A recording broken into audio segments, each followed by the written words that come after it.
innal hamda wal ni'mata lakal mulk la syarika lak. Para ulama menegaskan, di antaranya juga Imam Asy-Syaukani, lunturnya keagamaan satu umat, kaum, ditandai di antara tanda yang paling mencolok adalah cinta tempat-tempat keramat, tempat-tempat kuburan rame, dan benda-benda bertuah itu menjadi kebanggaan.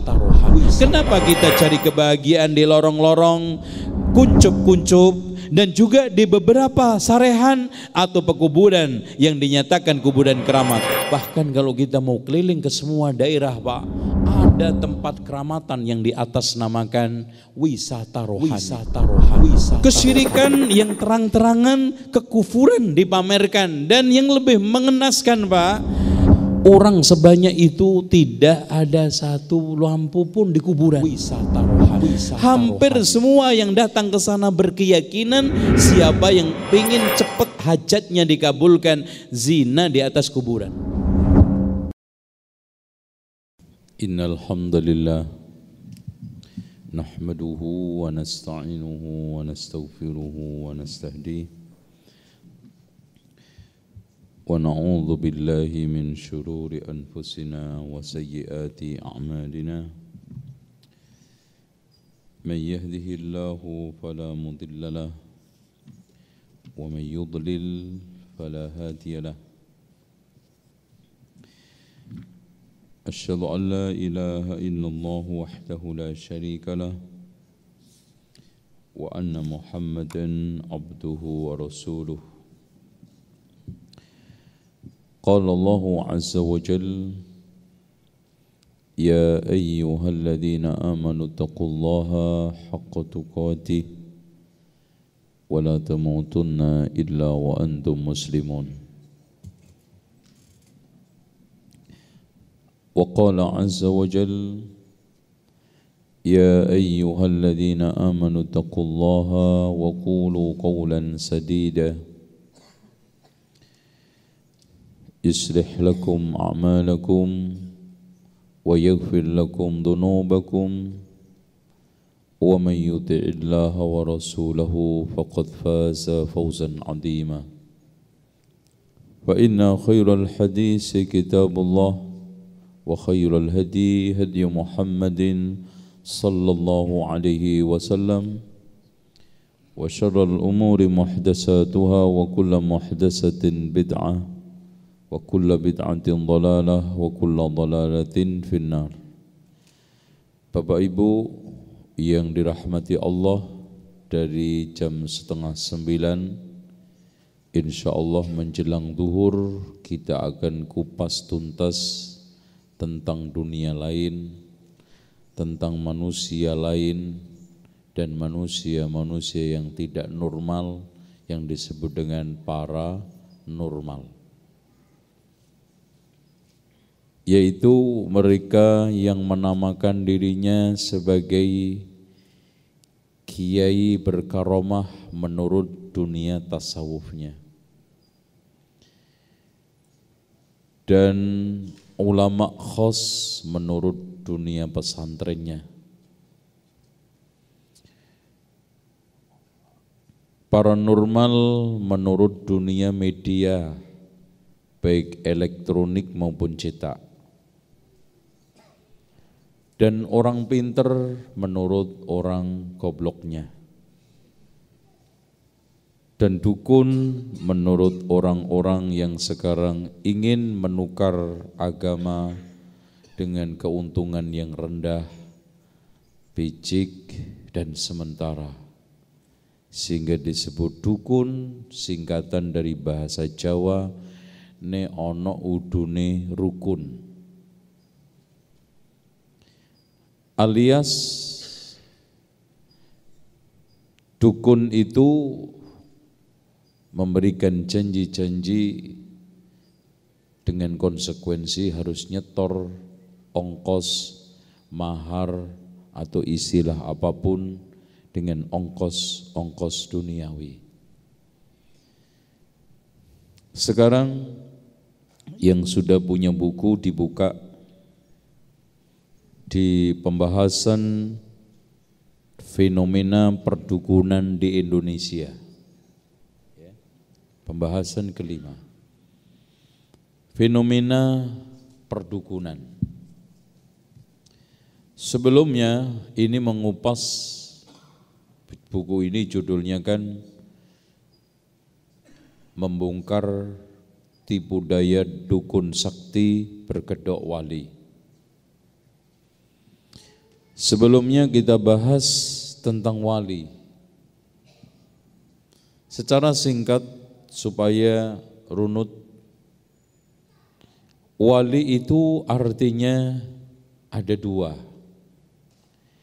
Waliullah berarti orang yang dekat dengan Allah, rajin ibadah, menunaikan hak-hak Allah, menunaikan hak-hak manusia, dan terus-menerus ibadah kepada Allah. Sehingga wali dalam arti bahasa lawan daripada al-adu, yaitu musuh. Wali berarti teman, sementara al-adu itu musuh, teman lawan daripada musuh.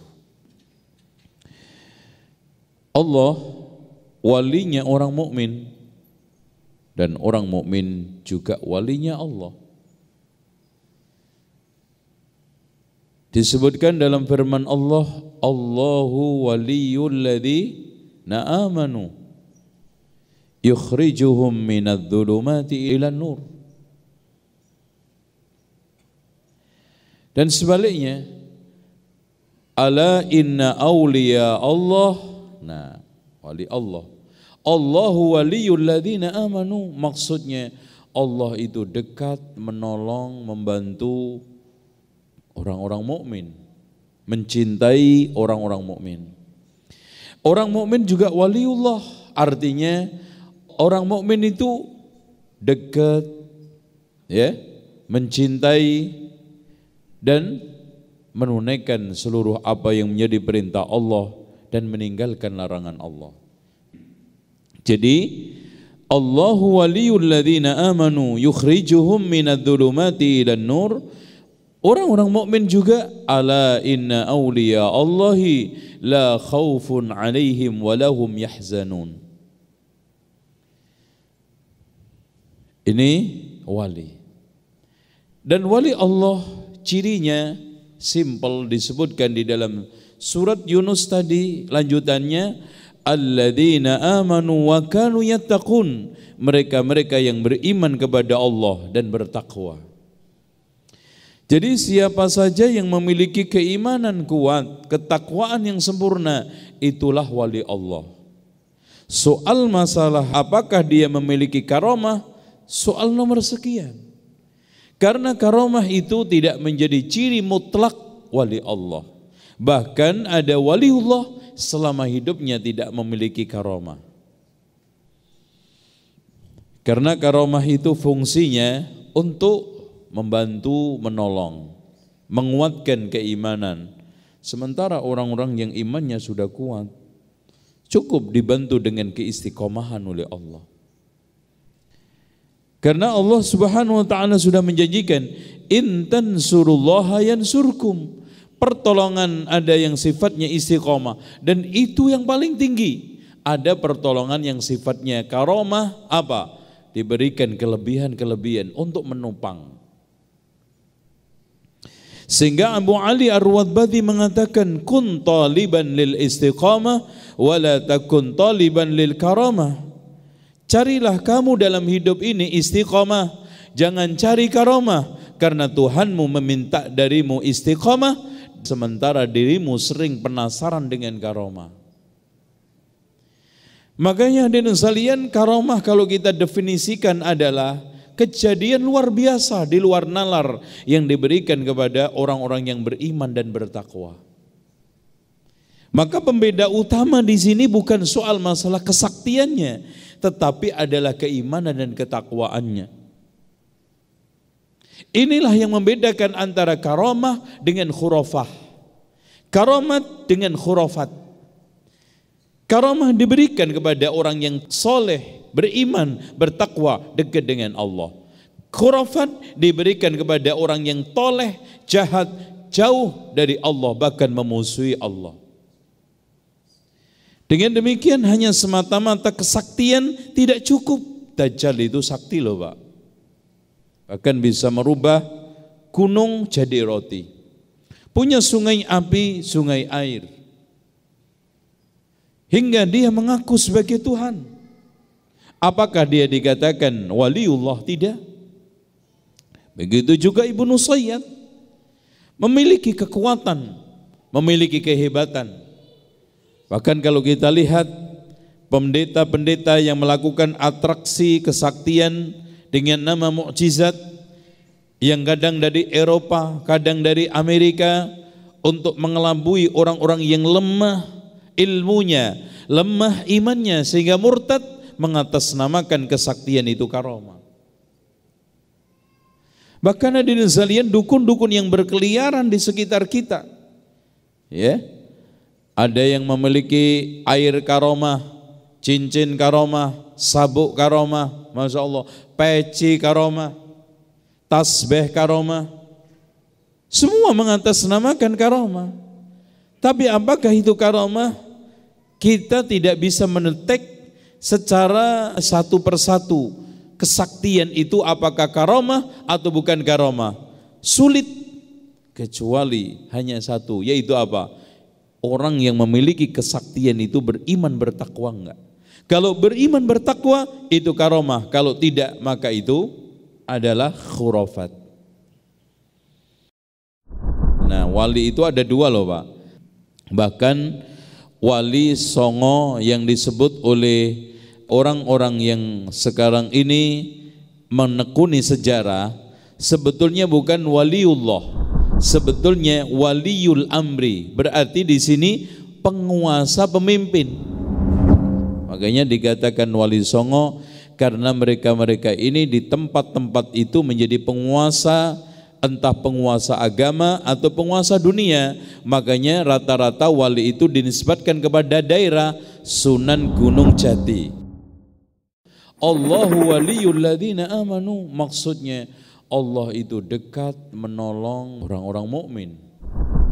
Orang mukmin juga waliullah, artinya orang mukmin itu dekat, ya, mencintai dan menunaikan seluruh apa yang menjadi perintah Allah dan meninggalkan larangan Allah. Ketahuilah, sampai pun urusan niat masyiah dalam hati kita, rencana adanya niat itu juga bagian dari kehendak Allah Subhanahu wa taala. Allah yang menghendaki agar muncul niat dalam hati kita. Mengharamkan kepada mereka seluruh yang buruk, alif dan lam. Tidak ada yang buruk yang belum diharamkan oleh Nabi Muhammad sallallahu alaihi wasallam. Ini kaidah penting yang wajib dipahami oleh kaum muslimin di dalam agama mereka. Fa idza qudiyatis salatu fantashiru fil ardi wabtaghu min fadlillah. Perintah Allah.